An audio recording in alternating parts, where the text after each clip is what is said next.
I'm interested in some of the questions that you posed. I got here a little late, so maybe you've already approached them, so forgive me.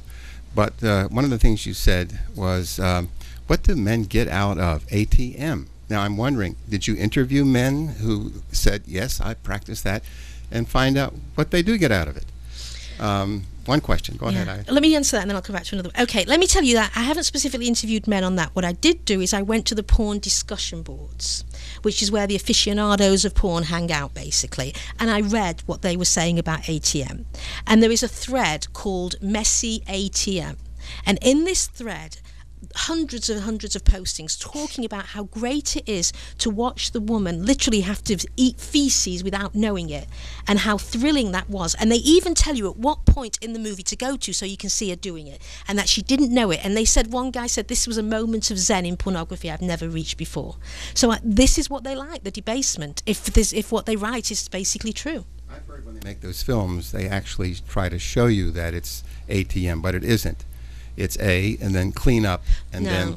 But I've heard that that is no, they don't not try and always clean up. No, they don't try and clean up in the films. I've heard they create the impression that they're not. Question, sir? Yeah. But the other question is, when you interview these people, it seems to me that you have to have a lot of controls to get anywhere close to the truth. The context in which you ask it, the how do you filter out whether people are just trying to appear to give the right answers as opposed to the real feelings that they have about something? I mean, it just seems to me that any psychological and sociological studies need a great deal of control to get anywhere close to the truth. No, and of course, and obviously the more you interview and the more you begin to see patterns. I mean, as a sociologist, I look for patterns, and I began to look at patterns of what they were saying. I want to say as well, a lot of the research in here is actually from the porn industry itself, because I read Adult Video News, which is the trade paper of the porn industry, also XBiz, which is their business website. So, I mean, it's not just through interviews, it's also through what they're talking about in their actual press.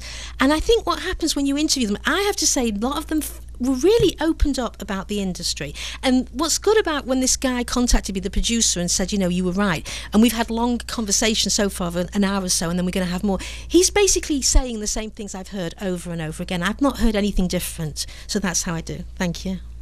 Just quickly, I don't think I'm sorry, we need. Thank you. Do you think it's possible to be a consumer of pornography and also have, you know, a quote-unquote healthy sexuality, whatever that might mean?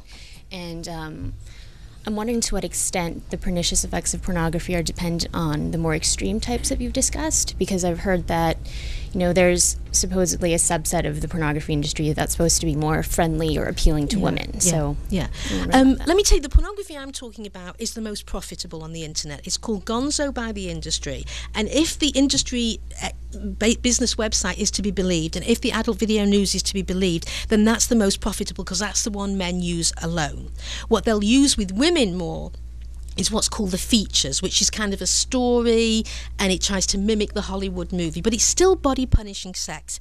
I would say that if you are consuming pornography, what you are getting aroused to is the debasement and dehumanization of women.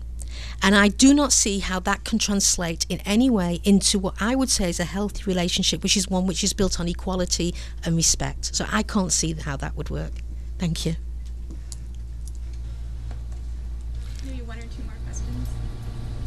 Yes, I just had a question. What's sort of your long-term strategy in the, you know, I don't know, war on porn, if you want to call it that, but like, are you trying to criminalize it or just sort of weed out the most offensive practices? Okay, well, it's multi-pronged.